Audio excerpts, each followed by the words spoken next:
the management of hyperprolactinema in pregnancy, none other than Dr. Usha Sriram. I think she needs no introduction.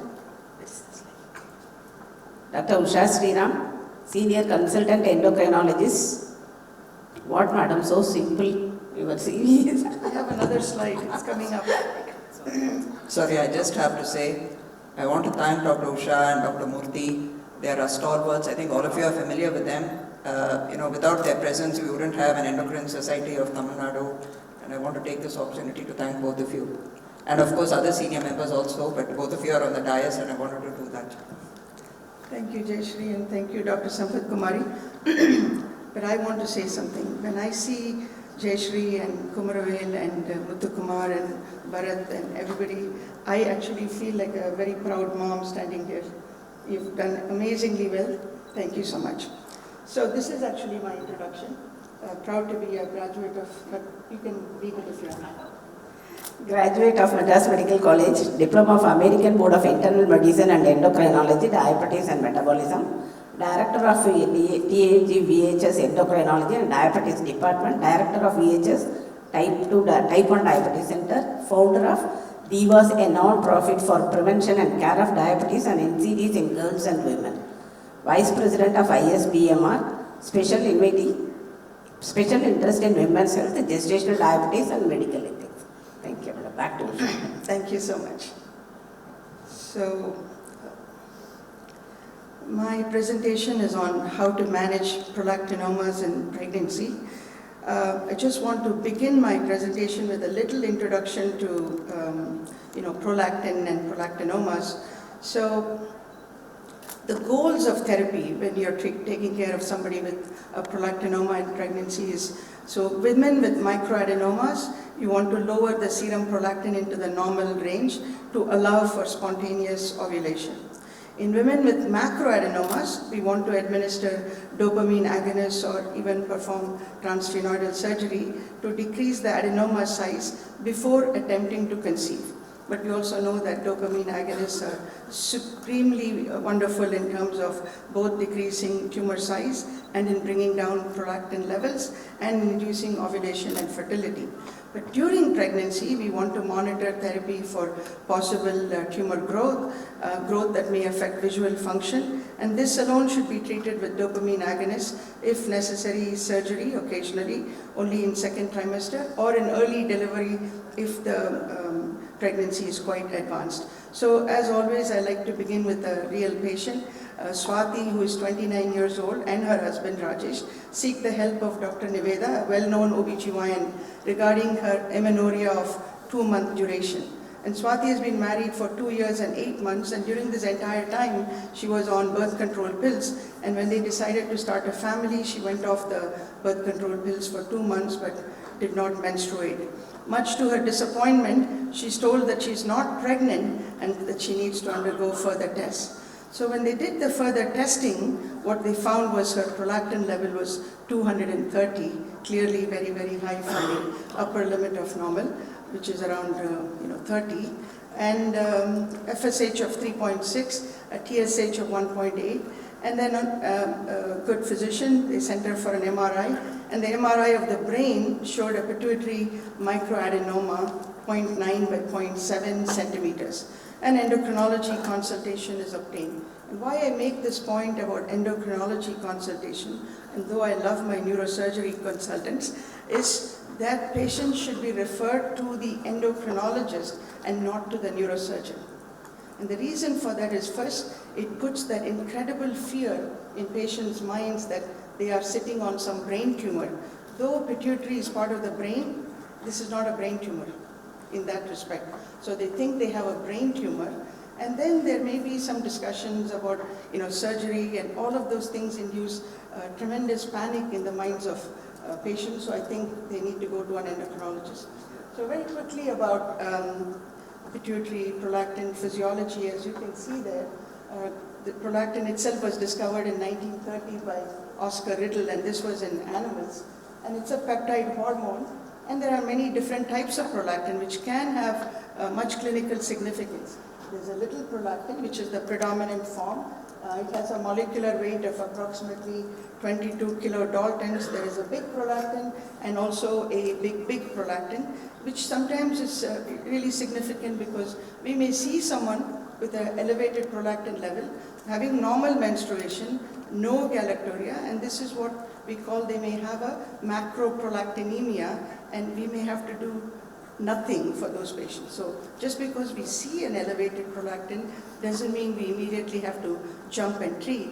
So as you can see, prolactin is a hormone that is made in the anterior lobe of the pituitary by the lactotrophs, and this is unique in terms of how it is controlled. It's only one hormone that is actually controlled by inhibition, and it's inhibited by dopamine that comes from the hypothalamus.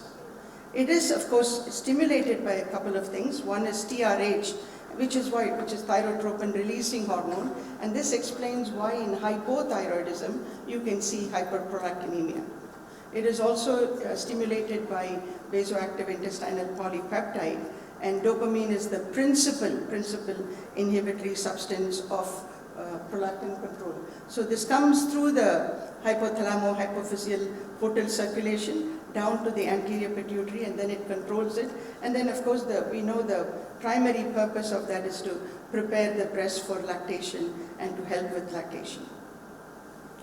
So this is a huge list of conditions that can cause hyperprolactinemia, and as practicing physicians, we need to have this list in our mind so that we go through this and not send the patient for an MRI before we have ruled out simple things like first check into medications. The number one reason why patients are referred to me, or the number one thing that I find out, is they're on some anti-acidity medication of different kinds or antipsychotics, and that's why their prolactin is elevated. Hypothyroidism, so doing a simple TSH will rule it out. Pregnancy increases prolactin level, and I'll show you that later. Or it may be a macroprolactinemia. And of course, tumors like both a prolactinoma, or it could be a tumor that makes both prolactin and growth hormone. So that is something to keep in mind always. Or it may be just some other tumor that is actually interrupting the pituitary stalk and therefore causing high prolactin, as I mentioned, or it could be even pituitary stalkitis. And then things like breast stimulation or chest wall lesions or other neurogenic causes like that can increase prolactin. So we need to go through this list before sending the patient for an MRI. Otherwise, and for two reasons. One is it may be something else, and then we think it's a pituitary tumor and it's an unnecessary waste of money and time and a lot of confusion and distress for the patient. And the second reason, which is really important, is we are now seeing a lot of pituitary incidentalomas. And so what we are seeing with the prolactin and the incidentaloma have nothing to do with each other. But we may be trying to connect the two. So it's really important that we do this.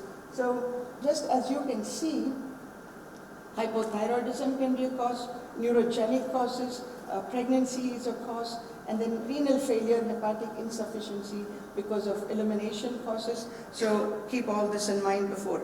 So pituitary, microadenoma was seen in Swati. So we know now the reason for her elevated prolactin and the reason for her amenorrhea and the reason for her infertility is the high prolactin caused by this pituitary microadenoma. So obviously she has a bunch of questions. So why is this high prolactin responsible for my amenorrhea and infertility? I thought prolactin, of course, everybody Googles everything, so she thought it's only due to lactation. And what can she expect, when can she expect to get pregnant? Because the moment you see there's a tumor in your brain, people think they're going to go through some intensive treatment for a long period of time. Will she need to take medication during the pregnancy? And will these medications, harm the baby? So how does hyperprolactinemia cause anovulation in infertility? See, prolactin decreases LH amplitude through suppression of GnRH. This is mediated through kisspeptin, which is released from the arcuate nucleus. And then it has been associated with loss of positive estrogen feedback on gonadotropin secretion at mid-cycle, which we know is needed for ovulation. And then there's also direct prolactin effect on ovarian granulosa cells including the expression of type 2 beta hydroxysteroid dehydrogenase, which is the enzyme responsible for catalyzing the final step in progesterone biosynthesis and secretion of IGF-2. So now you can see how all this luteal phase defects and other progesterone issues can happen in patients who have hyperprolactinemia.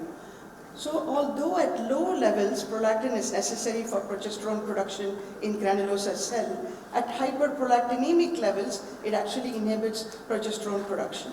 And it can also decrease estrogen levels through direct effect on ovarian aromatase activity and by blocking the stimulatory effect of FSH. So you can see it's doing multiple things that is causing the anovulation.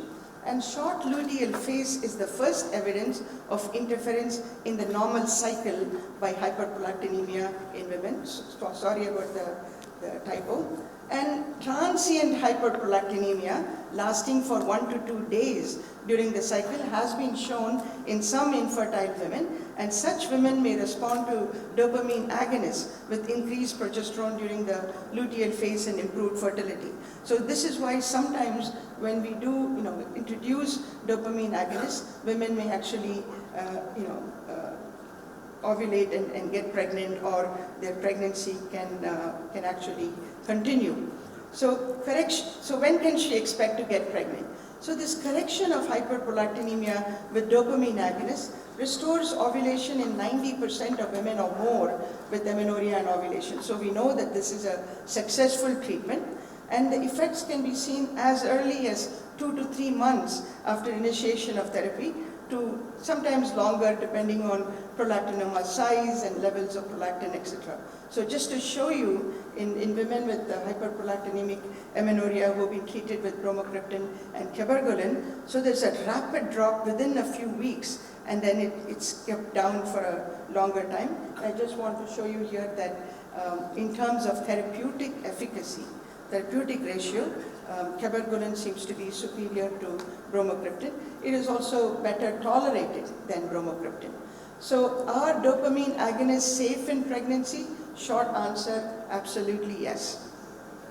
So the outcomes are being studied in women who have taken dopamine agonists and have looked at everything from miscarriages and intrauterine deaths and trophoblastic disease and congenital malformations, everything, and even the future development of the child has been looked at. And I just want to show you, in terms of short exposure, if you just expose the patient for a few weeks during the pregnancy, absolutely none of these problems happen.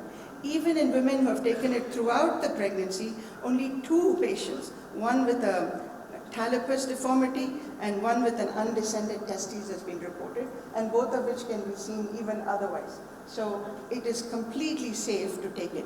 Having said that, I'll also talk about how we should give it to the patient, because we do want to minimize the exposure. Just because it is safe, you don't want to keep on giving it. So data on exposure of fetus or embryo during the first several weeks of pregnancy have been reported in over 900 cases. And such use has not shown an increase of any of this I already mentioned, even premature delivery or multiple births. Okay? And long-term follow-up of studies, no abnormalities in physical or mental development in 83 children whose mothers received cabergoline to allow ovulation in one series. And then in a follow-up study of 88 children whose mothers received cabergoline, Labbe found a slight retardation in verbal fluency in 2 children and difficulty in achieving complete continence in 1 child. Again, nothing different from the general population. And then in children who took bromocriptine, they absolutely found no ill effects of this exposure on their development. And throughout pregnancy has been used in over 100 women, and I already mentioned the undescended testes and the talipes deformity. So in essence, it's extremely safe. I also want to add what happens to the other pregnancy hormones when you introduce something like a dopamine agonist, and what they have found is no ill effects on estradiol, estriol, progesterone, testosterone, DHEA, DHEAS, androstenedione, cortisol, or even human placental lactogen. So absolutely, completely safe.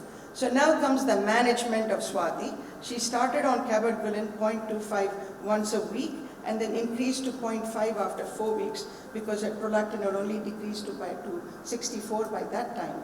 Then she started menstruating from the next month, very happy.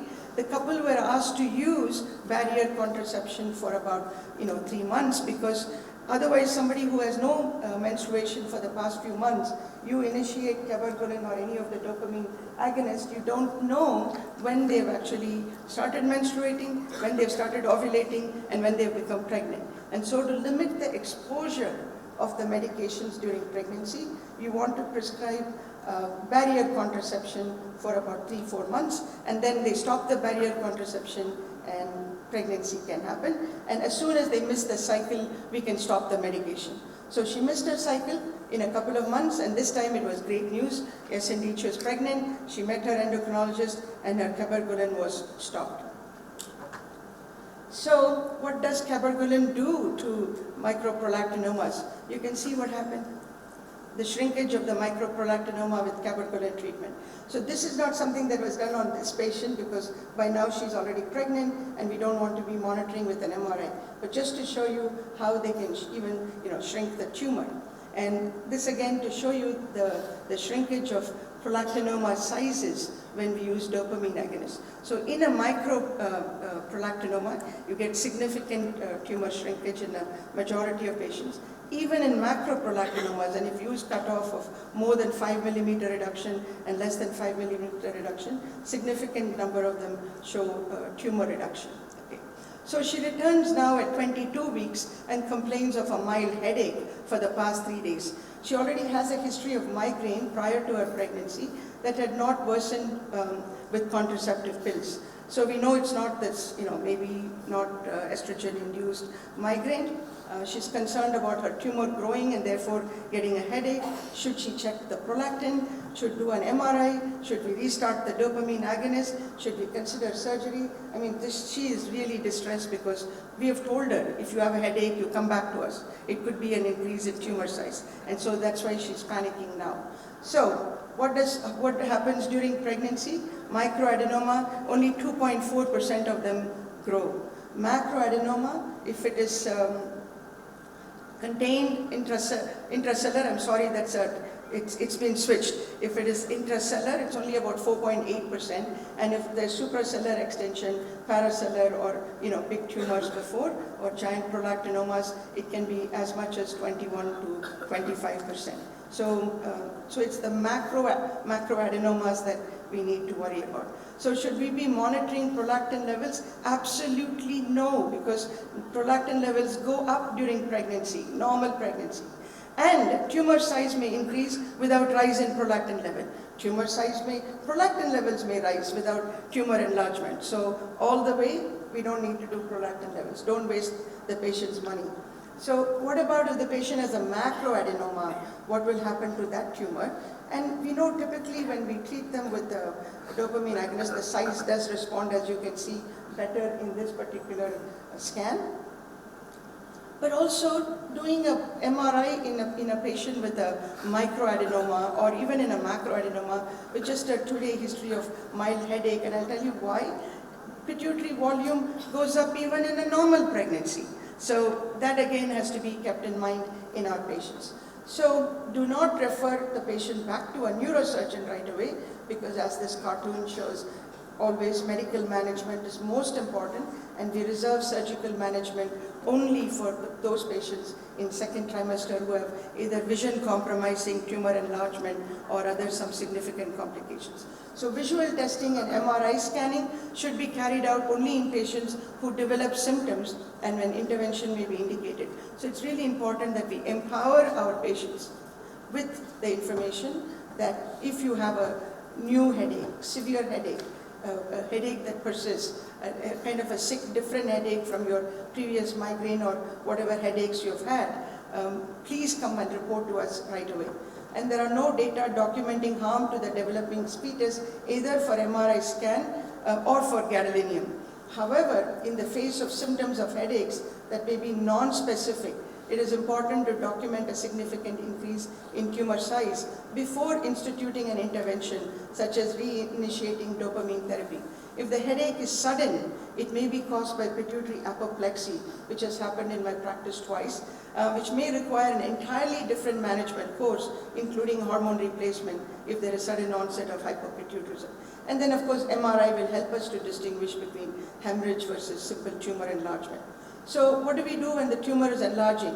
Surgery of any type results in a 1.5-fold increase in fetal loss in the first and a 5-fold increase in second trimester. However, such surgery does not cause an increased risk of congenital malformations. Having said that, still medical management. Therefore, reinstitution of dopamine agonist is preferable to surgical decompression.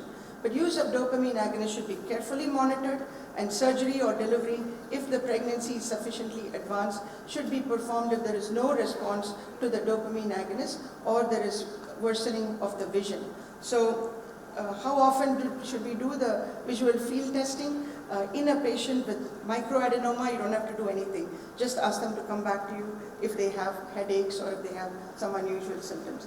If they have a macroadenoma, of course we want to do visual fields, and we want to do it every 3 months, every trimester is fine. But if they have significantly large macroadenoma that you have controlled and brought it down with the dopamine agonist, and now you have stopped the dopamine agonist during pregnancy, there is a greater chance of it increasing. You may want to increase the frequency of surveillance even as much as 1 to 3 months. So to summarize what I have just said, if there is a prolactinoma, you make a pregnancy diagnosis. It's either a micro or a macroadenoma. If it's microadenoma, withdraw the dopamine agonist, expectant management, stable problem, there's no stable disease, monitoring until delivery, and SELA MRI after delivery and cessation of lactation.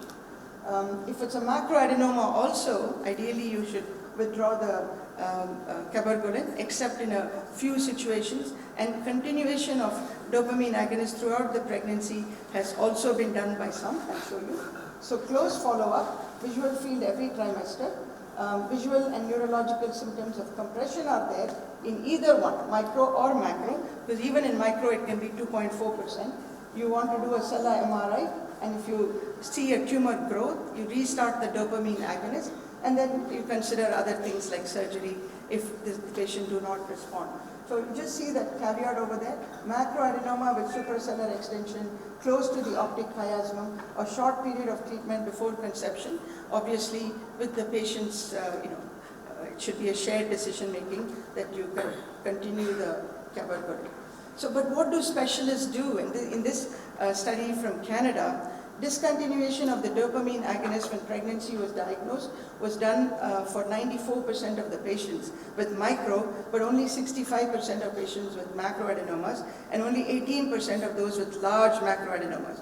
So regular monitoring of visual field formal testing was carried out in 32% with micro, okay, and 60% with macro, and 94% with large macroadenomas. Regular monitoring with MRI scans was carried out for 30% of those with macroadenoma. When I say regular scanning, people without symptoms. So, and 49% of those with large macroadenomas. So physicians have, we do our own thing. So when it comes to postpartum, what do we do with these patients? Because the question comes up, here is a patient with previous prolactinoma, continued during pregnancy. If we allow her to breastfeed, will her tumor grow? Because we have talked about, the lactotrophs enlarge during, lactation. So we have to encourage breastfeeding. And as you can see, what happens to prolactin level in the first 7 days postpartum, and then between 10 and 40 days postpartum, and then beyond 80 days, it actually all settles down. So must encourage breastfeeding, no problem in terms of tumor growth. We must discuss barrier contraception because, every postpartum woman we must discuss barrier contraception because they can get pregnant, and especially somebody with a, prolactinoma, because they can have secondary amenorrhea from that. And do not start dopamine agonists in women who plan to breastfeed because they may have decrease in lactation, and that may be a problem that's a problem for all young women. So we do not want to start dopamine agonists. So in summary, hyperprolactinemia is a frequent cause of anovulation and infertility. Evaluation with an MRI to establish cause and baseline size is important. Cabergoline has greater therapeutic ratio, better tolerated. though bromocriptine, we have more information on it. Barrier contraception is initiated for a few months till ovulatory cycles are established, and dopamine agonists should be discontinued after pregnancy is confirmed except in a few situations. Surveillance during pregnancy includes careful history, visual fields, and an occasional MRI, and postpartum follow-up includes clinical assessment of menstrual cycles, headaches, visual fields, and MRI. Swati just turned out to be a false alarm. Her headaches went away and she was absolutely fine, and we didn't do anything except a visual field, and she was absolutely fine. I had another slide. I just want to say, Professor Mark Molich, who is retiring this month from clinical practice, today is June 30th, I actually respectfully submit this presentation to him because an amazing human being, great mentor, absolutely adore him. Thank you. Thank you, madam. Madam, you can come here.